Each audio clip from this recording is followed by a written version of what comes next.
What's up? It's your boy Kevin to turn on this motherfucking YouTube shit. Wow, what the fuck?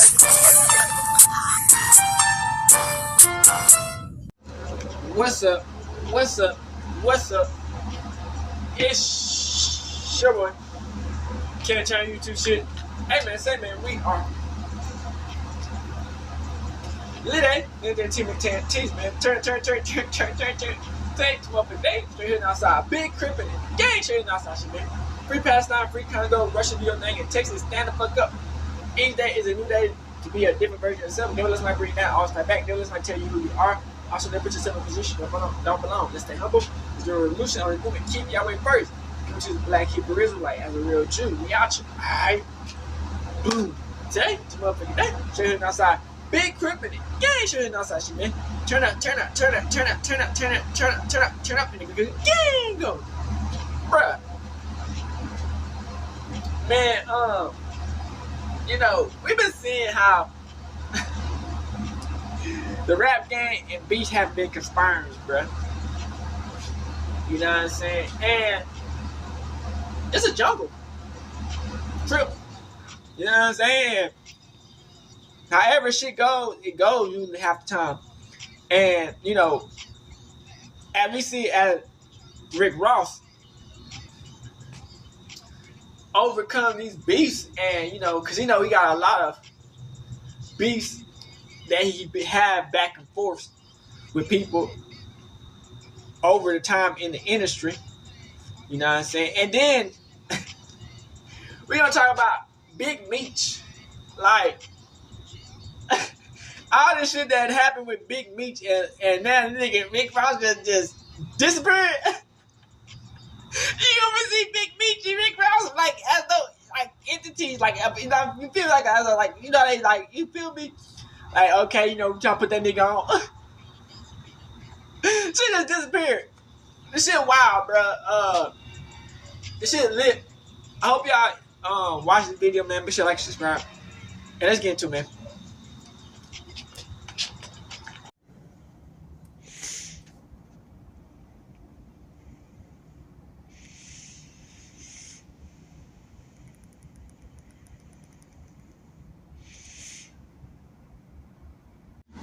Shout out to the beef report. Top 7 artist Rick Ross hated the most.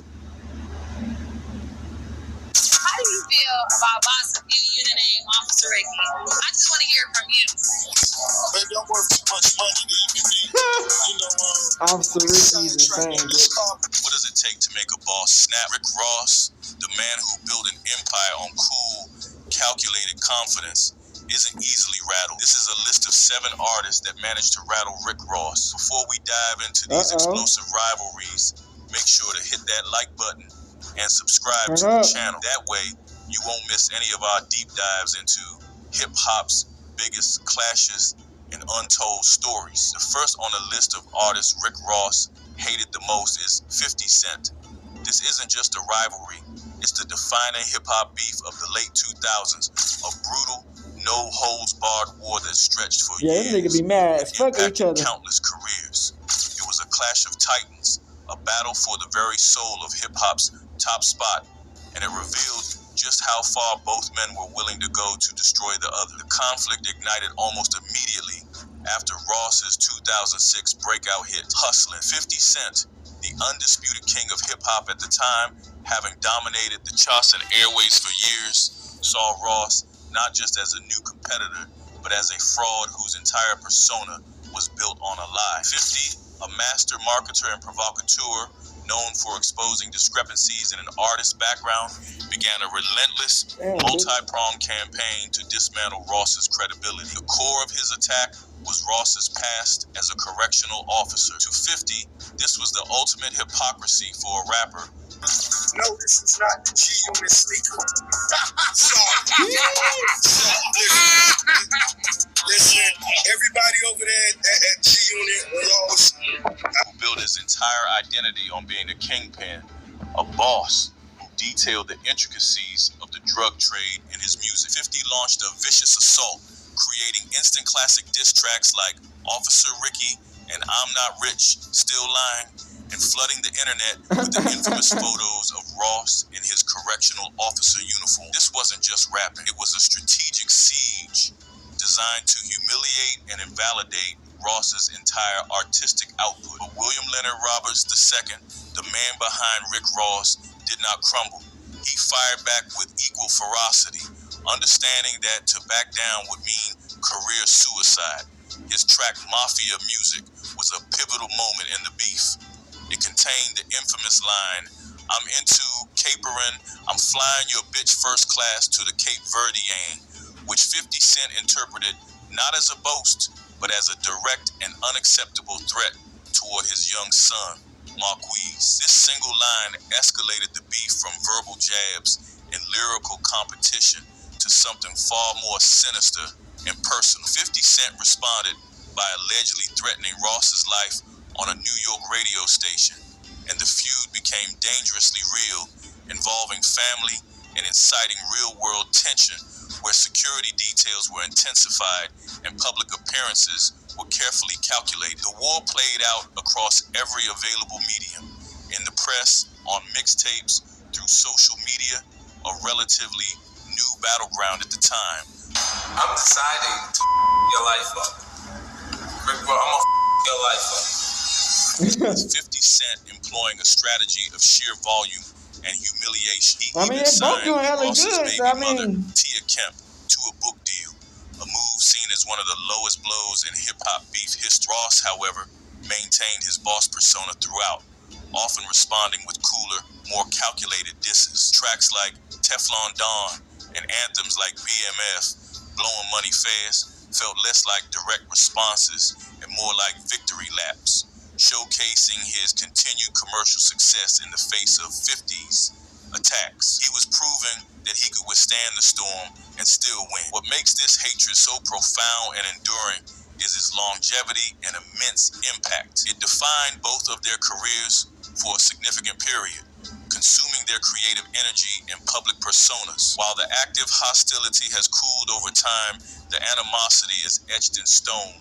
For Rick Ross, 50 Cent represents the most significant, personal, and vicious challenge to his authenticity and his throne. It was a battle for survival that forced Ross to toughen his exterior and double down on his persona. Ross's ability to withstand the assault and emerge not just unscathed, but stronger, ultimately cemented his status as a true boss. in the middle of the ring. And because you did something you weren't supposed to do by street code, which said you was probably supposed to do 40. You know what I'm saying? So they're going to look at it like that. Now, his early release now is based on, he got a time cut based upon a new law. Right. I got that paperwork. And what they say happened, right, with the third-party cooperation for him, they got the document and the paperwork with the Tammy chick, where she's saying that she was third-party cooperating to get him a time cut, but she ended up having sex with the bad dude. So that's which got Puffy convicted, but then they took the time cut off your test. The hatred is rooted in a fundamental challenge to his very identity, an attempt to erase him before he even truly began.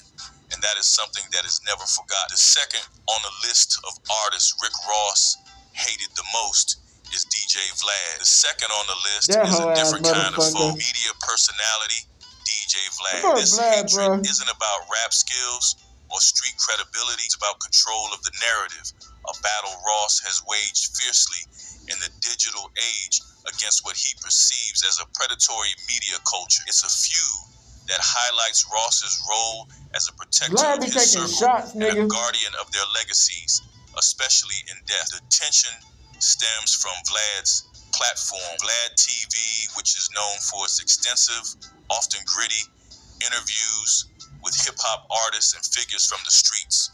Ross has repeatedly accused Vlad of sensationalism and of exploiting tragic stories for clicks and revenue, viewing his methods as disrespectful and damaging. The beef reached a boiling point over interviews concerning Ross's longtime friend and MMG affiliate, Black Bo. After Black Bo was murdered in 2016 in a shooting that shook the hip-hop community, Vlad conducted interviews with people connected to the case. Ross viewed this as a profound disrespect to his friend's memory and an attempt to profit from his death.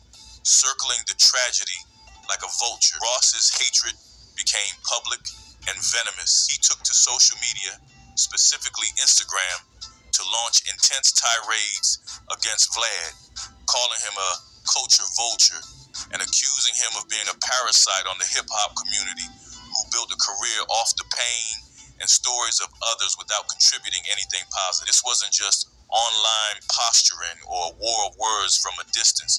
The feud turned physical, demonstrating the depth of Ross's anger. In 2015, at a BET Awards after party, Ross confronted Vlad directly. In videos of the encounter that quickly went viral, like, this is Ross is insane. seen storming over to Vlad, getting inches from his face, yelling passionately, and having to be physically held back by his security team. The raw emotion on display was undeniable. The message was clear. Ross's disdain was not limited to comment sections.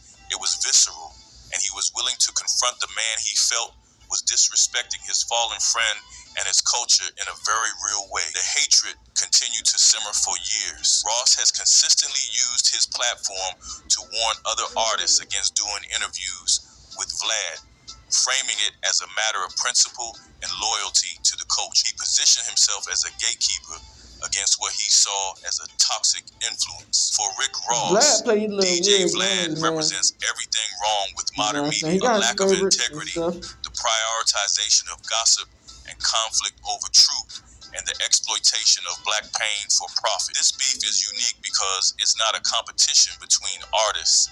It's a moral crusade for Ross. You know, hip-hop was kind of like really like an outcast. But then they caught that beard, bro. I just kind of got drawn to it, you know, between the music and the breakdancing. Telling you it right just became now, my thing, and it just became a lifelong. A fight to protect the legacy and dignity of his circle from what he perceives as a predatory force that threatens the very fabric of the community. J. Greg Vlad, he trying to set me up. He want me to be a defendant, but it won't work. I can't do Vlad. Vlad is not a friend of And Vlad, man, he's probably hearing this now, but that's my guy. But it's like, I don't like the direction Vlad went in. Like, it's just certain shit just didn't agree with me. He helped build. The next on the list of artists Rick Ross hated the most is Young Jeezy. The third artist on our list is Young Jeezy. This Atlanta-based rivalry is a classic case of two kings vying for control of the same kingdom. A conflict fueled by Southern pride, multi-million-dollar business interests, and a series of perceived disses that spiraled from studio tension into a near-fatal confrontation that put the entire industry on high alert. The roots of the beef are murky, but are often traced back to the mid-2000s and the intense struggle for dominance in the rapidly growing trap music scene. Both Ross and Jeezy built their brands on a foundation of cocaine rap and larger-than-life boss personas, making a clash of egos almost inevitable. Their paths were too similar, their claims to the throne too congruent. The tension simmered for years through subliminal shots and veiled references in songs, with fans and blogs playing detective, trying to decipher the target of each bar. However, it exploded into the mainstream in 2012 over a beat, specifically the now iconic instrumental for Stay Skamin', produced by Hit Boy. Ross's hit Stay Skamin' featured French Montana and Drake and became an instant anthem, a victory lap of a record. The problem, according to Jeezy, he claimed that Ross had taken the beat from him. Jeezy and his camp felt he had first dibs, that there was an understanding, and that Ross had swooped in unethically. This professional disagreement over what would become one of the biggest records of the year ignited the smoldering tension into a full-blown inferno. The beef then turned dangerously real, moving from the recording booth to the streets. In 2012, after Ross performed Stay Skamin' at the Power 105.1 Powerhouse concert in New York, Jeezy and his crew, CTE World, allegedly confronted Ross backstage. The situation escalated from a war of words into a physical altercation, and in the chaos, gunshots were fired.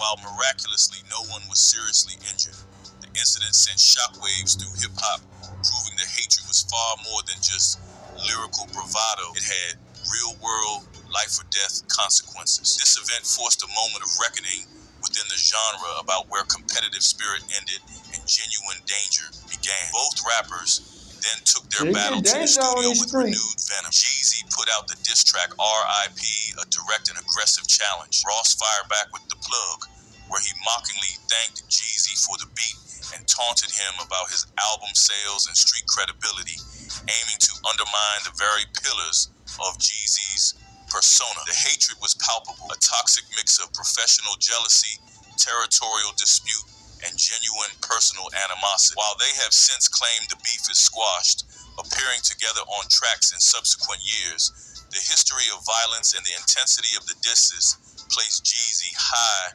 on the list of artists Ross has held a deep-seated hatred for. It was a battle for the soul of trap music, and neither boss was willing to concede an inch of their turf. The next on the list of artists Rick Ross hated the most is The Game. The fourth artist is The Game.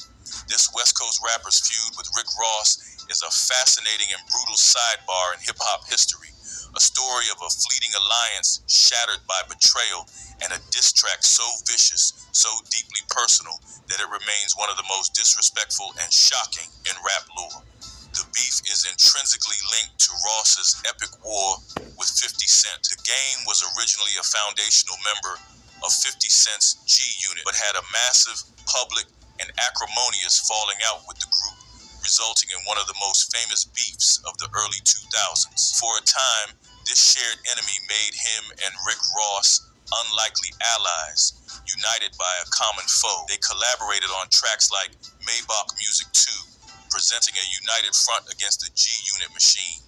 However, that alliance was always fragile, built on convenience rather than genuine kinship, and it was short-lived. The fracture occurred when The Game, a rapper known for his volatile nature and insatiable appetite for conflict, felt Ross wasn't showing him sufficient respect or support. He perceived the slight, and for The Game, that was all the justification needed. In response, The Game unleashed what many consider his magnum opus of malice. The brutal 9-minute diss track, The Perp and the Yellow. The song was a scorched earth attack that left no stone unturned. It wasn't just a diss track, it was an autopsy. He mocked Ross's weight with cruel precision, his health graphically referencing his well-publicized seizures, his past as a correctional officer, and most shockingly, his children. The level of personal vitriol was extreme, even by hip-hop's no-holds-barred standards. He crossed lines that are typically respected, aiming to inflict maximum emotional damage, far beyond the scope of typical rap competition. You niggas don't want to eat? You niggas don't want to eat? Must not. You niggas starving. You niggas starving. Rick Ross's response was notably more measured, but no less pointed. He largely refused to engage in a track-for-track war of attrition with The Game. Instead, he dismissed him on records and in interviews, often painting him as an unstable, irrelevant figure, desperate for attention and clinging to relevance by starting fires. Ross took a strategic high road. By not fully engaging, he sent a message that The Game was beneath him, that his attacks weren't worthy of a comprehensive, boss-level response. This dismissal, in its own way, was a powerful counterattack. The hatred here is rooted in the bitterness of betrayal. Ross likely saw The Game as a temporary ally who, in a quest for drama, turned on him with unprecedented viciousness. The deeply personal nature of The Game's attacks, especially the comments about family and health, cross lines that resonate on a profoundly different level. For a boss like Ross, whose image is built on control and power, this wasn't just competition. It was a violation that cemented a lasting and well-founded disdain for an individual he viewed as fundamentally untrustworthy and unhinged. The next on the list of artists Rick Ross hated the most is Ray J. The fifth on the list is an unexpected name that pulled Rick Ross into a tabloid firestorm. Ray J. This feud is less about rap and more about business, loyalty, and a very public love triangle that showcased the more personal, raw side of Ross's anger, one that was divorced from his musical persona and tied directly to his family life. The conflict is inextricably linked to the mother of Ross's child, the model and actress Tia Kemp. The drama ignited when Ray J and Tia Kemp were spotted together publicly on multiple occasions, a development that immediately drew the fierce ire of Ross. As the father of Kemp's child, Ross took extreme offense to Ray J's involvement with his child's mother, viewing it as a direct affront to his family unit and his personal territory. This wasn't about music, it was about his home life. Ross did not handle this quietly or with his usual calculated coolness. He took to social media, specifically Instagram, to launch a series of relentless attacks against Ray J. He mocked Ray J's entire career, consistently calling him a blueprint in a derogatory sense, suggesting he was only famous for his infamous sex tape with Kim Kardashian and lacked any real talent or legacy. The posts were frequent, harsh, and designed purely to humiliate, often featuring unflattering photos and captions that questioned Ray J's manhood and success. The feud escalated beyond the digital realm. Ross recorded a diss track aimed specifically at Ray J, and the two exchanged threats through the media in a series of interviews. At one point, the situation became so heated that Ray J claimed Ross had put a bounty on his head, a serious allegation that, while unproven, illustrated the intensity of the conflict. The situation became a staple of gossip blogs, blending the gravity of hip-hop beef with the salaciousness of reality TV-level drama. For Rick Ross, this hatred was deeply personal and primal. It was about his family unit and his pride as a man and a provider. Seeing Ray J with his child's mother was interpreted as a direct challenge to his status and a disrespect to the boundaries of his personal life. While it may seem like a less significant beef compared to his wars with 50 Cent or Jeezy, when viewed through a purely musical lens, the raw, visceral nature of Ross's reaction reveals a deep-seated hatred rooted in territory and respect far removed from the music charts. It showed that the boss's triggers weren't limited to the boardroom or the booth. They extended to the most personal aspects of his life. Next on the list of artists Rick Ross hated the most is Whale. The sixth artist presents the most complex and heartbreaking dynamic on this list. His former Maybach music group protege, Whale. This hatred is born not from an enemy, but from a broken family. A story of a mentor and mentee whose powerful artistic relationship soured under the relentless pressures of business, miscommunication, and clashing egos. It's a tale of what could have been. Rick Ross signed Whale to MMG in 2011, a major power move that brought the talented, lyrically gifted rapper from Washington, D.C. into his burgeoning empire.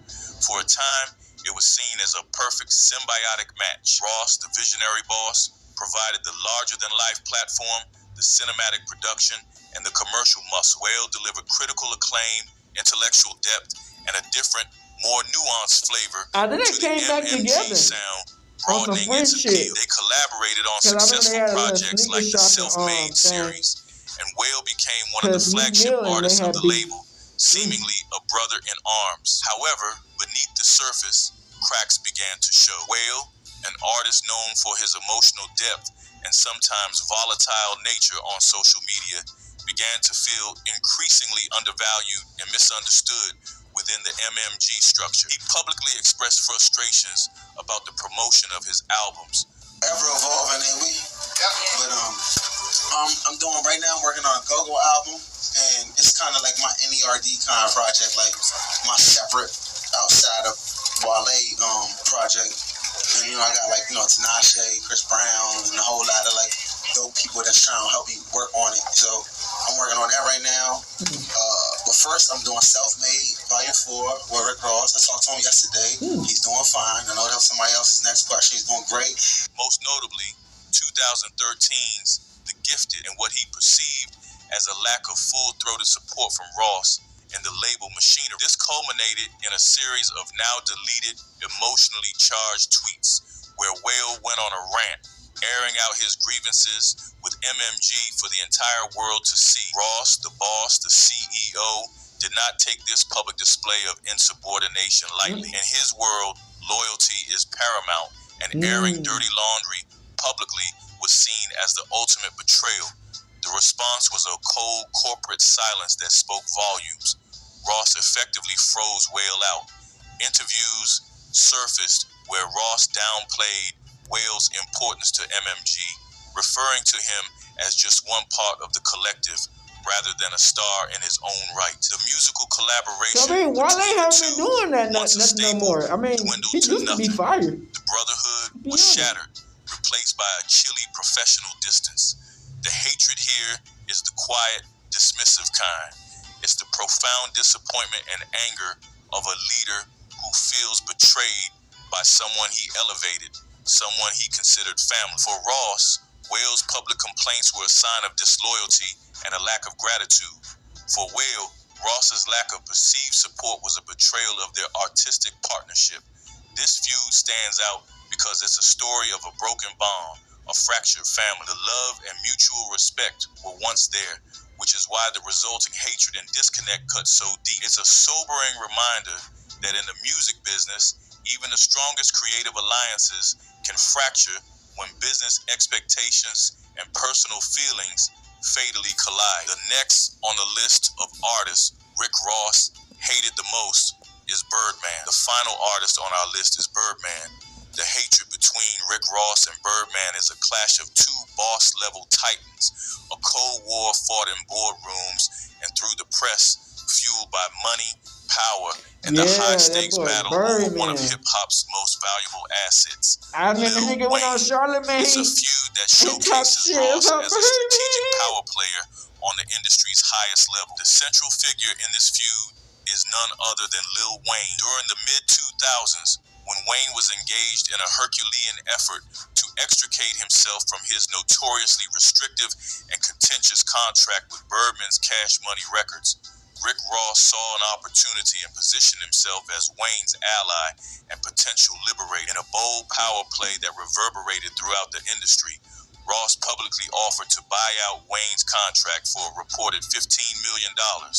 This was not just a gesture of friendship, it was a direct challenge to Birdman's authority, ownership, and reputation. Ross was effectively saying, "Can't handle your business, so let a real boss step in." This move was a declaration of war in the corporate arena. Birdman, a notoriously possessive and stubborn figure who views Cash Money as his life's work, viewed this offer as an unacceptable intrusion and a sign of disrespect from a contemporary. The beef played out primarily in the press and through subliminal shots on records, a more refined but equally intense battlefield. Ross took shots at Birdman on tracks, questioning his business practices, his loyalty to Wayne, and his credibility as a leader who takes care of his artists.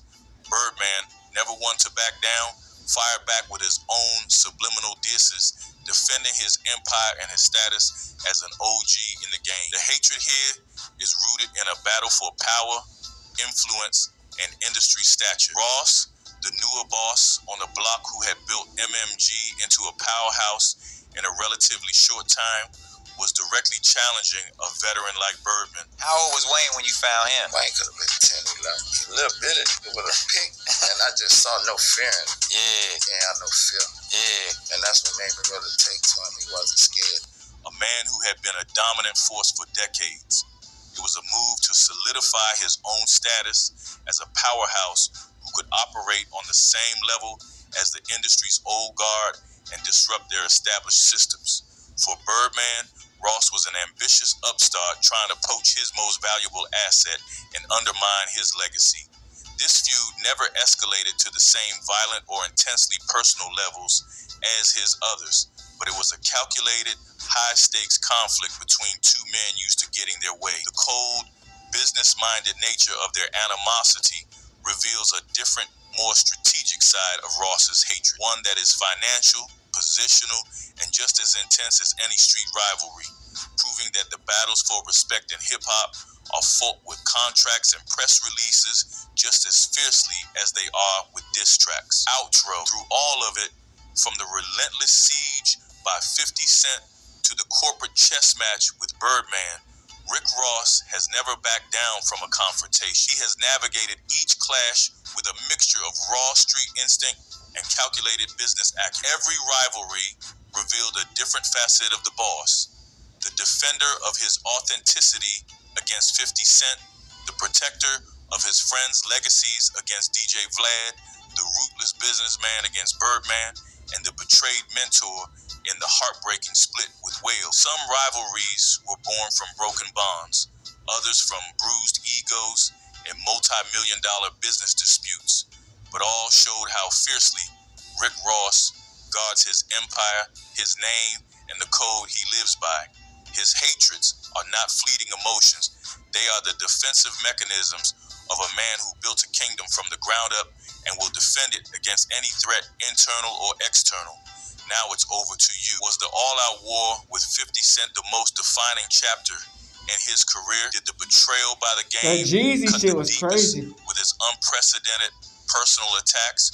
Or was the complex, tragic fallout with Whale the most revealing about the pressures of the music industry? Drop your thoughts in the comments. Hit like if you followed. Shout out to Binge Central. Meech goes off for Rick Ross for stealing 120 million.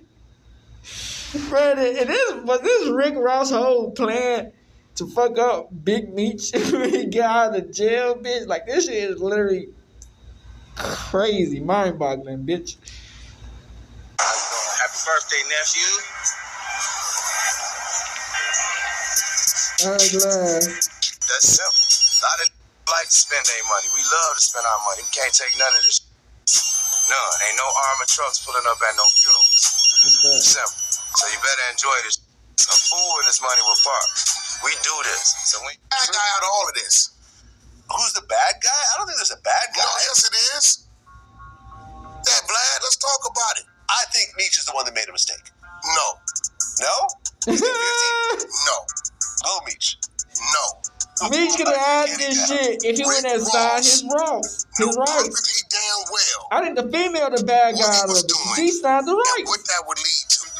February 13th. If it wasn't for the rights, he could do whatever the fuck he wanted to do. It's gonna be iconic.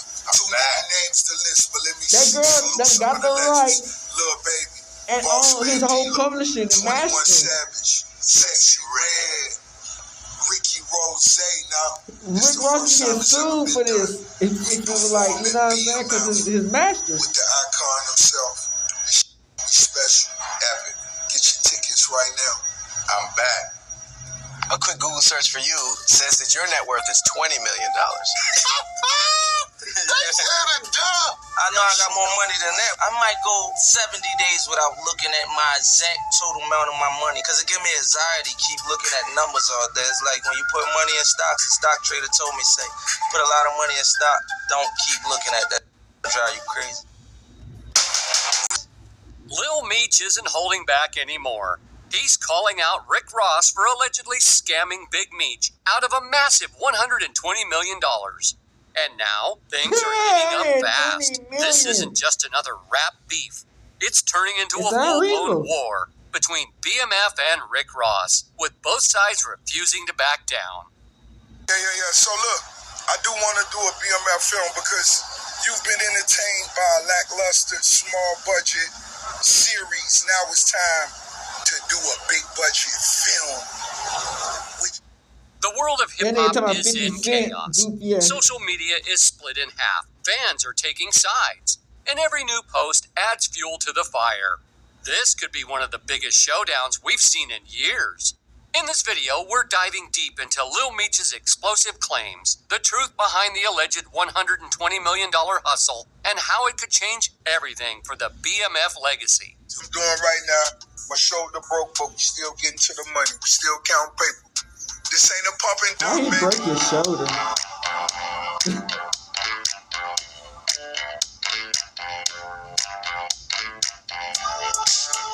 Insane.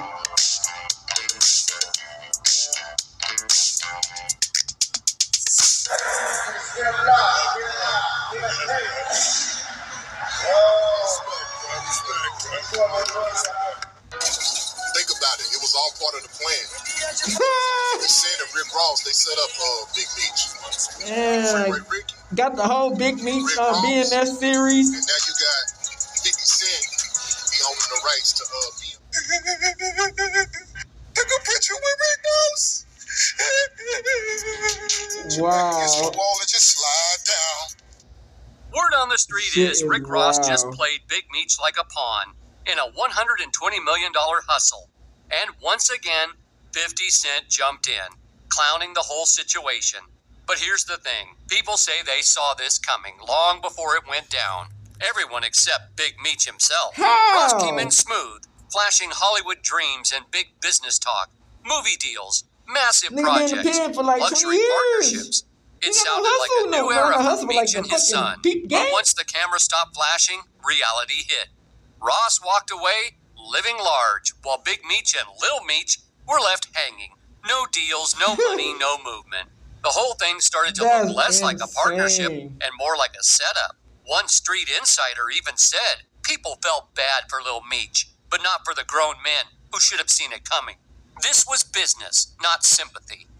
When Big Meech got out of prison last October, fans thought they were about to witness a real comeback story, the king reclaiming his throne. Everyone believed this was a moment to turn his legacy into something legitimate. But then, Ross showed up, talking about $120 million in film deals and a so-called empire in the making. On paper, it looked like Meech was finally about to cash in on his own name. Except that empire, it never existed. No film projects, no payout. The dream Ross sold turned out to be all smoke and mirrors. Behind the scenes, it looked like he was using the Meech name as a prop, another tool in his long-running rivalry with 50 Cent. Ross taking shit a couple weeks ago about a girl that you're not even with no more. We wearing Travis Scott's all week. What is it with you and Ross? It's just been going on for so long. Nothing else works for him outside of mentioning me. When things get bad, he mentions me. He gets covered first. I get covered across the board. They get covered on the hip hop blog. It is what it is. And you watch because I have nothing else to say. You just see it happen periodically as it goes. You know, you see that big white elephant, that property he lived at? It costs more than the nightclubs. He's in the nightclubs. What kind of rich cut his own grass? Why you out there cutting your own grass? You trying to save money? You don't want to pay for the lawn to get cut, huh? Ain't nothing wrong with cutting your grass. Here's where it gets cold. Ross knew exactly what he was doing. If he was really loyal to Big Meech, none of this would have gone down like that. The streets caught on quick, calling him out for what it was, pure clout chasing. Everyone knew who was really putting in the work behind BMF's name, 50 Cent. The one financing the show, pushing Lil Meech's acting career, and keeping the legacy alive. 50 Cent was the one holding the BMF legacy together from the very beginning. He funded the BMF series, paid for Lil Meech's acting lessons, and opened the doors that turned him into a legitimate star. Meanwhile, Rick Ross was out here doing what he does best, bringing hype, headlines, self-promotion, but nothing real. Still, for reasons no one could quite understand, Lil Meech chose to side with Ross instead of the man who had been building his career from the ground up. And that move, it didn't just raise eyebrows. It started a quiet war behind the scenes. Biggest boss Ricky Rose just got word. Meech concert not happening tonight. But 305 is going down at the office. Meet us there. Bam. Never sue the other driver after a... Even Tony Yayo spoke up about it, saying 50 had been in Lil Meech's corner since day one. No gimmicks, no fake loyalty, just solid support. And then you hear about the pressure is finally catching up to Meech. The money's slowing down. The fame starting to fade. And frustration is settling in. I'm like, damn. Because at the end of the day, Ross wasn't there out of brotherhood or loyalty. He was there to poke at 50 Cent and stir the pot. And now, Lil Meech doesn't look like the boss of a legacy. He looks like a pawn, caught in the middle of someone else's feud. That's when 50 decided he'd had enough. He came swinging, pulling one of his classic trolling moves that had everyone talking. He joked that Rick Ross told Lil Meech to give up his father's address so he could send some Wingstop wings. The internet went wild, but the joke carried a deeper message. 50 was basically saying Ross wasn't giving the Meech legacy anything of real value, just dressing scraps up as loyalty. Then 50 got personal. He started airing out Lil Meech's behind-the-scenes drama, claiming that he had to step in after Meech showed up to the set intoxicated, threw up during training, and lost focus on production. Then came that infamous story about the whippets. Nitrous oxide canisters found in Meech's truck, the kind tied to reckless partying. 50 even joked that he had to Google what whippets were, laughing at how ridiculous it all was while reminding everyone he was the only one acting like an adult keeping the show running. When that song came out, that's probably like the hottest I ever seen a rapper.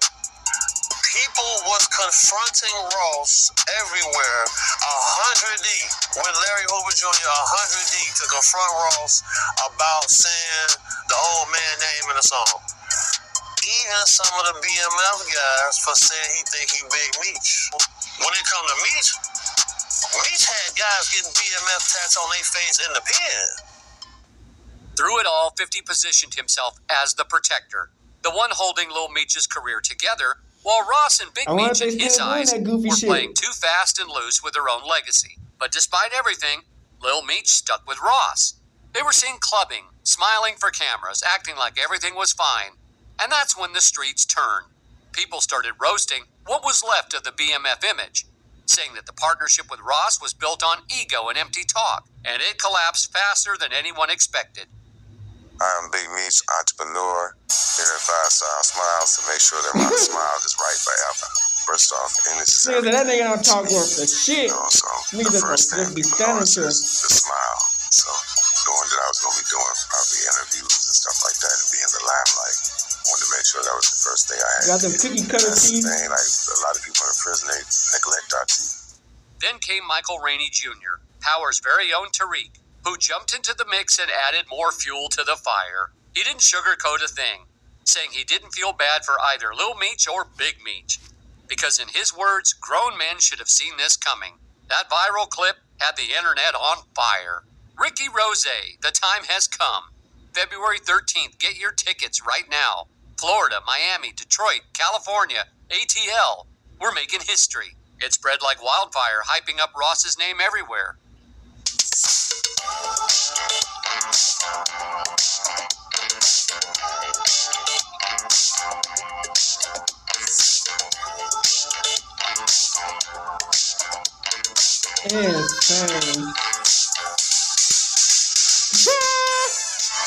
Hell no! You told me you listen to those. Shit.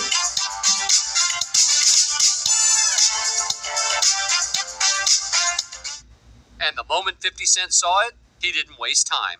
He doubled down, backing Michael Rainey Jr. and making it clear the Meech camp looked weak, lost, and completely played. 50 wasn't backtracking or staying quiet anymore. He stamped his point loud and clear, saying that this was another case of bad loyalty and worse judgment. And honestly, Rick Ross leaving people hanging isn't breaking news. That's just classic Ross behavior. People close to him says he's done it before. Even left his own crew behind in Canada during a fight, letting them get jumped while he slipped away. Later, he allegedly called it a test of strength, cool, calculated, and totally in line with how Ross operates. Then Ross tried to flip the script again, talking big about making a BMF movie. He said fans had already seen the small-budget TV version, so now it was time for a big-budget film. He dropped names like F. Gary Gray, Antoine Fuqua, and Tarantino, acting like Hollywood was already lined up for him. Well, let's be real, it sounded more like Ross doing what he does best, talking. Yeah. So look, I do want to do a BMF film because you've been entertained by a lackluster, small-budget series. Now it's time to do a big-budget film. Which director? Shout out to my homie, F. Gary Gray, Antoine Fuqua, what's up? Tarantino, it's a lot of legends. This is gonna be big, I can feel it. I'm just talking. Even Whack 100 had to jump in, calling Ross the real villain in this story. He said Ross was never a true ally to Big Meech, just a manipulator using his name That nigga to take indirect shots at 50 Cent. finessed the fuck out of that nigga. Took a picture with Rick Ross. You like a hoe, nigga. Put your back against the wall and just slide down. Wack That didn't shit mince is words either. insane, He bruh. said if Ross genuinely wanted to build something meaningful, he'd have done it quietly. No cameras, no flexing, no headlines. But instead, Ross turned it into a one-man show. The deals, the interviews, the spotlight, all centered on him. February 13th, the Big Meech. Quick as it formed, quick as it departed. It's gonna be iconic. Too many names to list. Let me salute some of the legends. I think I'm Big Boss Man Meech. D-Lo, 21 Savage, Sexy Red, Glass. Ricky Rose. Sexy Red, It's the built first time there. it's ever been done. He is ready for that Sexy Red, bitch. BMF. How many times y'all think they rehearsed this motherfucker? Special, epic. Get your Sexy tickets right Red. now. I'm back. He It probably took paraded him like Big 4 Meech's times name to around rehearse for that clout, line. Bitch. using the connection to boost his own image. I'm And back. honestly, that said it all. Ross wasn't moving for Big Meech, he was moving for himself. He'd been playing the game from day one, hyping Meech up with a talk of million-dollar projects, empires, while the only empire that actually grew was his own fame.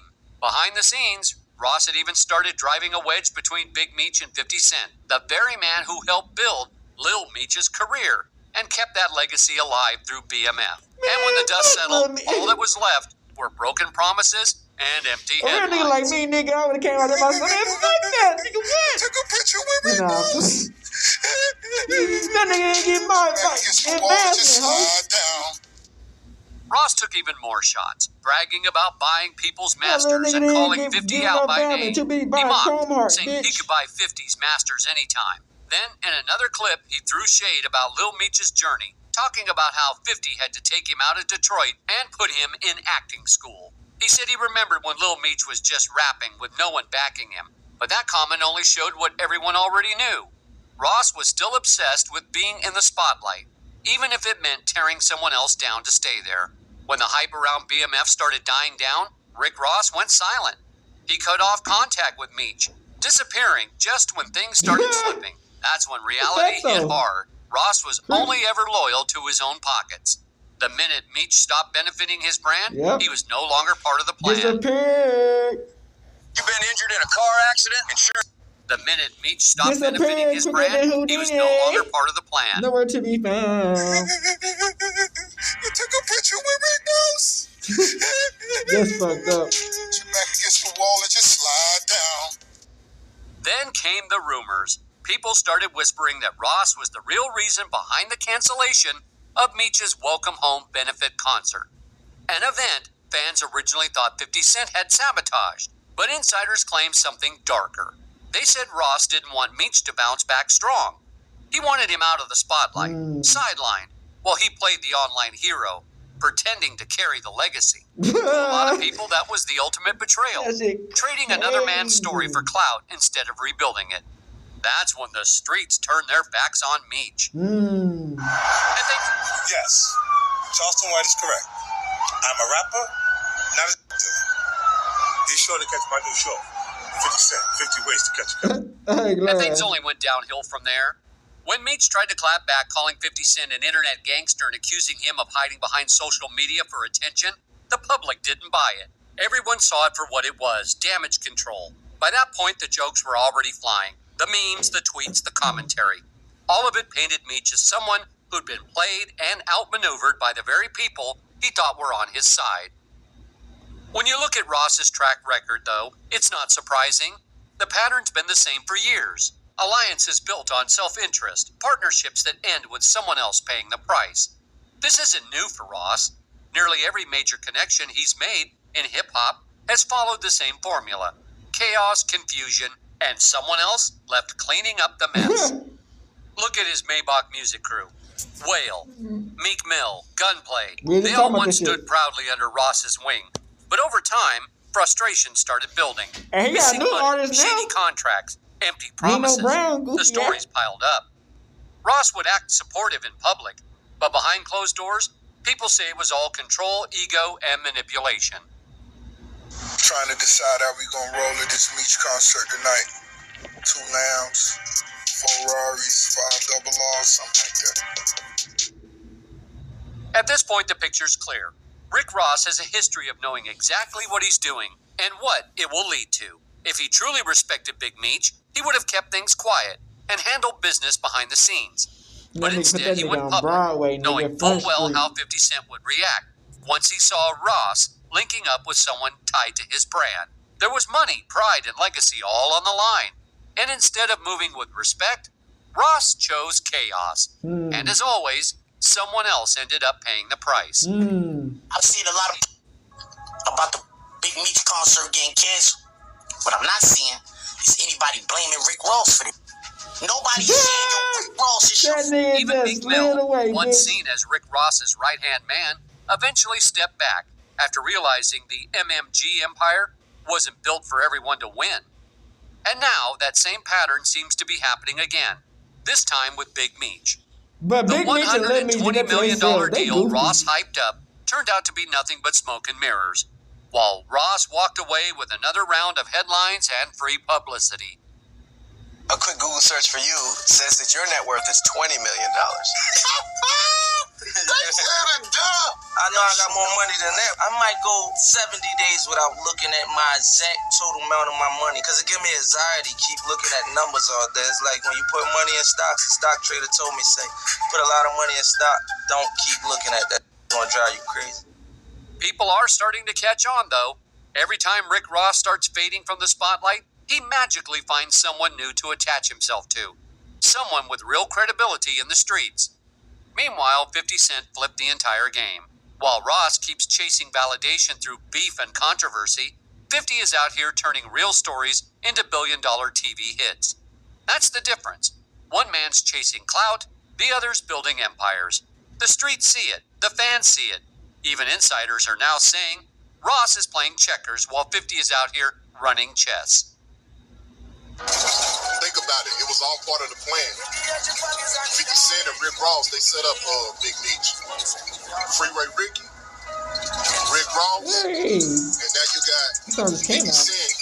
He owning the rights to be. So the question is, how many more people will Ross pull into his circle before they realize the game? Because if history's shown anything, it's this. Anyone who stands next to Rick Ross eventually learns the same hard lesson. Loyalty doesn't last, but clout, that's forever. The pattern's undeniable.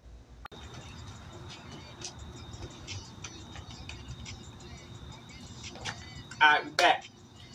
So like I said, bro, overcoming half the shit that, life throws at you, bro. You gotta be really to the point.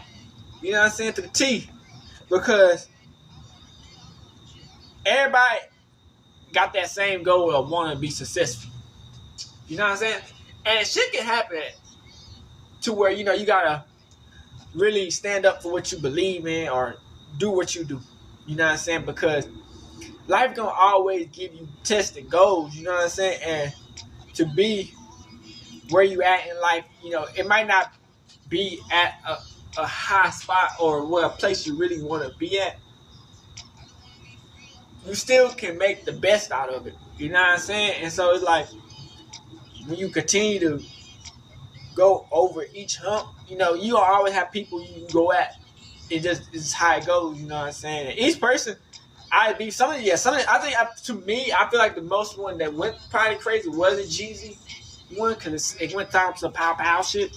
But other than that, I feel like I overcame it. And like I feel like Big Meech, I don't know if he just got some shit just like up in the tuck.